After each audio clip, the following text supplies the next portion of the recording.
जय हिंद। आज का टॉपिक है, आज 9 मई है और 9 मई में हमारे सभी भारत के देशवासियों को, जो आज महाराणा प्रताप जी का विजय दिवस है, उसकी हार्दिक शुभकामनाएं। और एक व्यक्ति को केवल पढ़ना ही, जानकारी ही पर्याप्त नहीं होती है, उसके आदर्शों पर चलना भी एक महान कार्य होता है। तो आज हम इनके लिए पहले तो जो एक लाइन बनी है, इससे हम लोग इसका आगाज़ करते हैं। चढ़ चेतक पर तलवार उठा, करता था भूतल पानी को। चढ़ चेतक पर तलवार उठा, करता था भूतल पानी को, और महाराणा प्रताप मुगलों के सिर काट काट, महाराणा प्रताप मुगलों के सिर काट काट करता था सफल जवानी को। ऐसे महाराणा जिन्होंने भारत में जन्म लिया, और अपितु हमारे देश में सरदार वल्लभ भाई पटेल, भगत सिंह, चंद्रशेखर आज़ाद, डॉक्टर भीमराव अम्बेडकर, राजा राम मोहन राय, स्वामी विवेकानंद, ऐसे महापुरुषों ने जन्म दिया है और ऐसे उन्होंने कार्य किए जिनको कभी भुलाया नहीं जा सकता। ये अमर हैं, इनके विचार अमर हैं, ये व्यक्ति अमर हैं। तो इनके बारे में हम थोड़ा सा हम लोग जानते हैं कि महाराणा प्रताप जी को लोग प्यार से कुंवर प्रताप के नाम से जानते थे।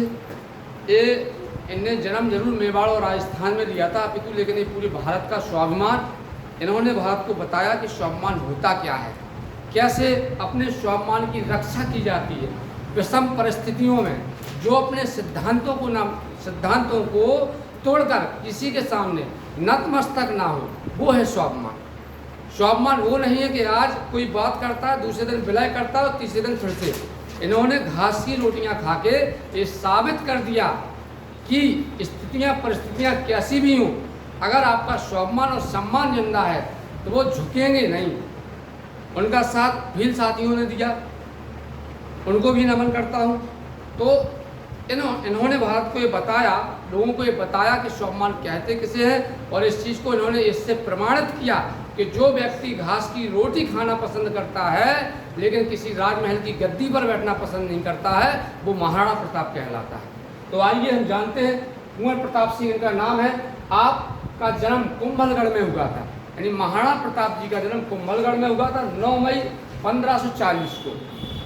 और इनकी माता का नाम था महारानी जयवंता बाई। पिता महाराणा उदय सिंह थे, ये भी एक महान योद्धा थे। आपने एपिसोड के माध्यम से देखा होगा, फुल 100% दिखाया नहीं जाता है, ठीक है। तो ये अपने पिता के ही समान और पिता का नाम रोशन किया। इसके बाद इनकी जो मृत्यु है 9 जनवरी 1597 को राजधानी चावड़ में हुई थी। अब यहाँ पे आते हैं, इनका ये वाला जो पोर्शन है, ये पोर्शन वो पोर्शन है जिनसे हम इनको जानते हैं। इनका एक महान मित्र जो पशु प्रवृत्ति में तो था लेकिन ये इंसान से किसी से कम नहीं था, उसको लोग कहते हैं चेतक। तो कहते हैं कि इंसान तो इंसान, अगर जानवर और पशु भी हृदय से तुम्हें प्रेम करते हो, तुम उन्हें प्रेम करते हो, तो वो इंसान से भी बढ़ के आपके लिए काम कर जाते हैं। ऐसा ये चेतक था। ये हाथी का नाम था इनके राम प्रसाद। राम प्रसाद वो हाथी है जिसको अकबर ने पकड़ने के लिए 7 हाथी 14 महावत मदरापान करा के भेजा, लेकिन इसने कुछ ही चंद मिनटों में सबको धराशाही कर दिया। तो ये इनके हाथी और घोड़ा ये इनके मुख्य थे।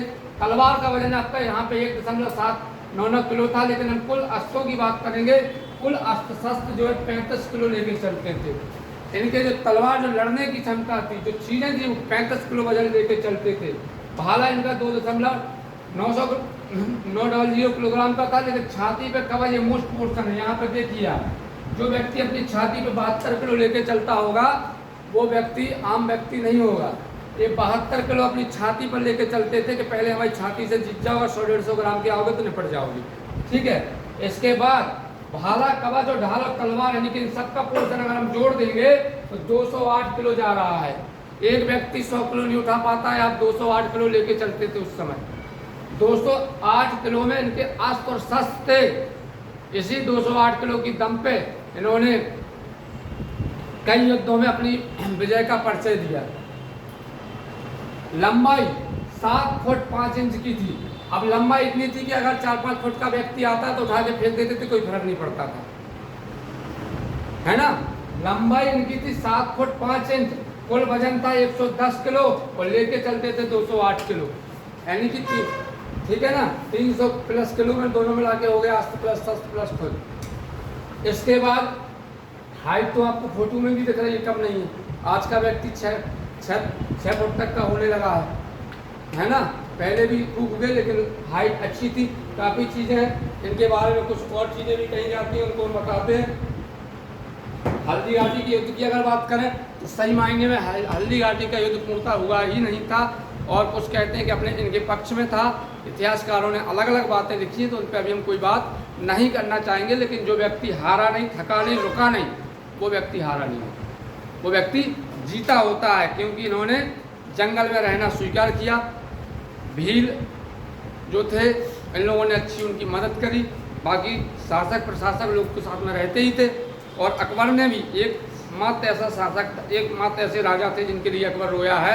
महाराणा प्रताप ने, महाराणा प्रताप की मृत्यु का समाचार जब अकबर के दरबार में एक व्यक्ति लेके पहुंचा और हंस हंस के चिल्लाया, बोले आपके लिए गुड न्यूज़ है। बोले बताओ क्या गुड न्यूज़ है। तो उन्होंने कहा प्रताप जी नहीं रहे, तो उन्होंने उसको तुरंत मार दिया। क्यों? क्योंकि उन्होंने कहा कि अब मुझे भारत में कोई ऐसा योद्धा नहीं मिल रहा है जो मैं बराबरी से युद्ध लड़ सकूँ, जो मेरे बराबरी से लड़ाई कर सके। कहीं ना कहीं सामने कभी लड़ाई करी नहीं गई, लड़ने में ये सक्षम थे। अगर आमने सामने लड़ाई होती तो शायद भारत के इतिहास में एक अलग ही चैप्टर बनता। तो कुछ कितबंदियों के अनुसार है कि उनको अकबर को किसी इनके गुरु ने मना किया था कि आप कभी भी आमने सामने अकबर महाराणा प्रताप से लड़ाई नहीं लड़ेंगे, और अगर किसी लड़ाई में ऐसी स्थिति बनती है तो आपकी मृत्यु भी हो सकती है। तो ये डरता भी था। और एपिसोड के माध्यम से आपको कुछ चीज़ें दिखाई गई हैं कि एक बार जाता है किले के सामने पूरी सेना सजा के, कुंवर प्रताप उस टाइम बाहर होते हैं, ये आते हैं और इनको लगता है कि अगर सेना ने चढ़ाई कर दी तो 100% हार हो जाएगी। तो ये तुरंत घोड़े से लेके उनके अकबर के खेमा में पहुंचते हैं और वहाँ अकबर सामने नहीं आता। तो ये इनकी विशेषता रही है। एक और इनके लिए एक लाइन है, उसको अपन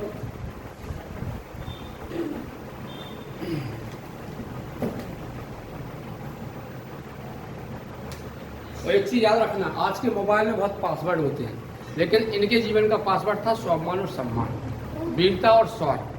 ठीक है, क्योंकि आजकल जो दुनिया है ना वो यहाँ रुकी हुई है। लोग यहाँ पे क्या सुबह से उठते होंगे बढ़िया, मतलब आज के युवाओं को ये सीखना चाहिए कि हमें करना क्या है, महापुरुषों से हमें सीखना क्या है। महापुरुषों से हम 4 से 5 चीज़ें सीख सकते हैं। एक स्वाभिमान और सम्मान, जो अपना बात है, जो अपने माता पिता की बात है, जो इज्जत है, जो स्वाभिमान है, उसको आपके मरते दम तक आपको निभाना है। ये आपका स्वाभिमान और सम्मान आपको सीखने की के लिए सलाह देता है। दूसरा, वीरता तो भारत के हर व्यक्ति में कड़कड़ में है और यहाँ से आपको देखने को मिलती है।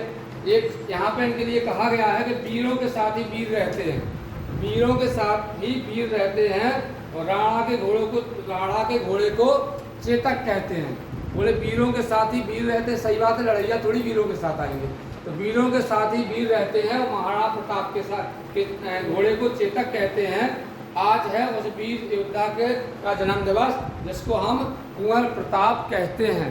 शायरी अनेक है, लेकिन इन्हें शायरी की मोहताज नहीं है। एक ऐसे मतलब कह सकते हैं ऐसी विभूति है जिनको हम कुछ शब्दों से वर्णित कर सकते हैं और उनके जन्म दिवस पर ये उन्हें श्रद्धा सुमन अर्पित कर सकते हैं। ठीक है साथियों, तो हमें अपने महापुरुषों से कुछ ना कुछ सीखते रहना चाहिए। प्रत्येक महापुरुष का जीवन ऐसे ही नहीं है गए, वो हमें कुछ ना कुछ सिखा के गए।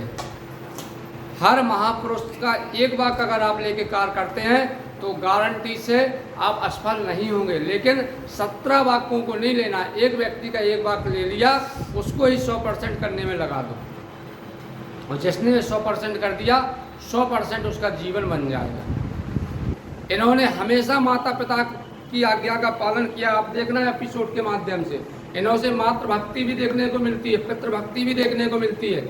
इन्होंने अपनी माता पिता की हर बात मानी और जो आज्ञा हुई उसका पालन किया। तो आज के युवाओं को ये सीखना चाहिए कि स्टेटस और फेसबुक पे माता पिता की तस्वीर लगाने से मातृभक्ति पूरी नहीं हो जाती है, बल्कि उनके साथ पूर्ण ईमानदारी के साथ रहना ही मातृभक्ति है। अगर जो व्यक्ति अपने माता पिता के साथ छल और कपट करता है वो व्यक्ति जीवन में कभी सफल नहीं होता है। ये भी युवाओं को सीखना चाहिए इस चीज़ से। ठीक है, तो आज आपने जाना सिसोदिया कुल में जन्मे महाराणा प्रताप सिंह, कुंवर प्रताप सिंह एक अलग थे, वीरता की विभूति है, स्वाभिमान और सम्मान के जनक कह सकते हैं। ठीक है भाइयों, जय हिंद, जय भारत, जय महाराणा प्रताप।